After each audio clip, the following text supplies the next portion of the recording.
here. My transformation is nowhere near over, and honestly, I feel like it's just started.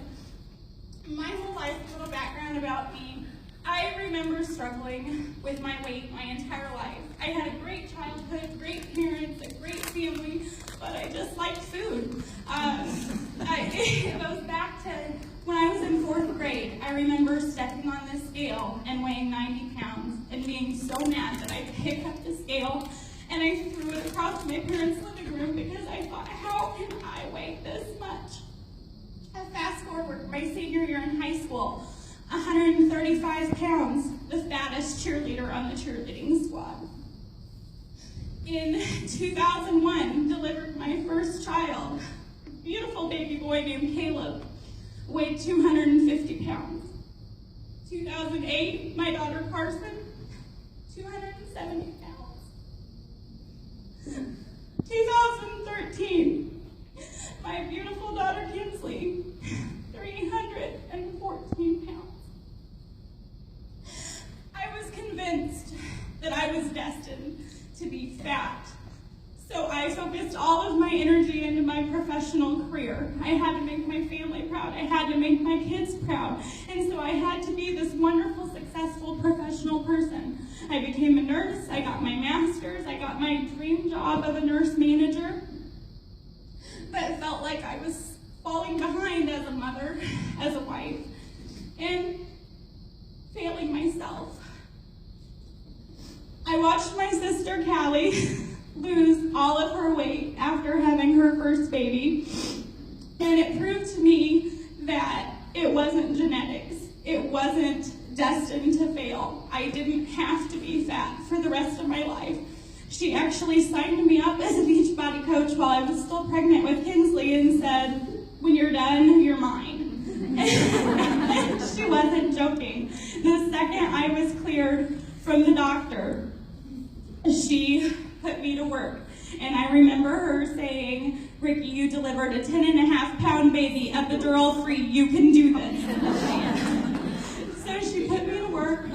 I started drinking my Shakeology and doing just about every Shanti program out there because I'm a Shanti lover.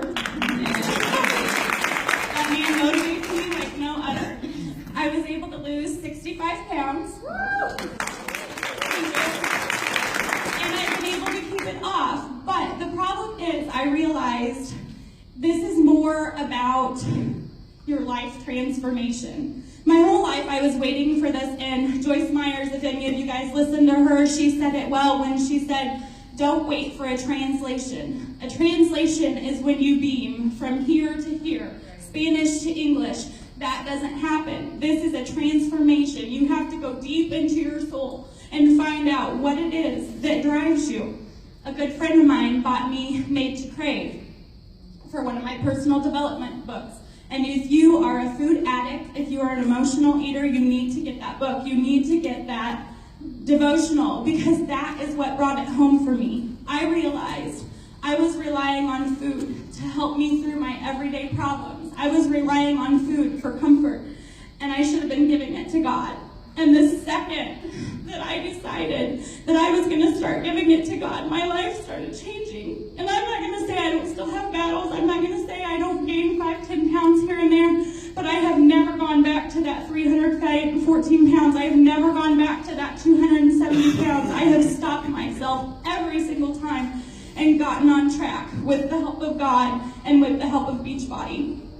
I honestly don't know where I'd be today without this company and without the help of God. I made the decision to go to Summit last year, and that was life-changing for me. If you haven't been there, you need to get there because the flooding of emotions and the confidence that it gave you, I was able to walk home, quit that full-time job that I thought was my dream job, and focus more on me and my family. Through the stress of that, I started gaining a little bit of weight back, but this time I caught myself. I gave it to God and I started praying. I started praying like crazy. God, get me through these holidays. Help me. I have come too far to go back. Help me, please. Within the week, I was featured in the Illinois Critical Access Hospital Network newsletter because somebody had seen all of my size videos and was inspired by me. Almost a week later, I was contacted and notified that I would be speaking today, sharing my physical transformation story with all of you. Now, if something doesn't motivate you to get through the holidays, it's knowing on January 9th you have to stand up in front of and talk about how you've lost weight and kept it off. So, 2016 is my year. I'm not done. I am going to join the 100-pound club. I'm going to get under 200 pounds. I'm going to have lost over 100 pounds. And I know all of you can do the same thing. Thank you.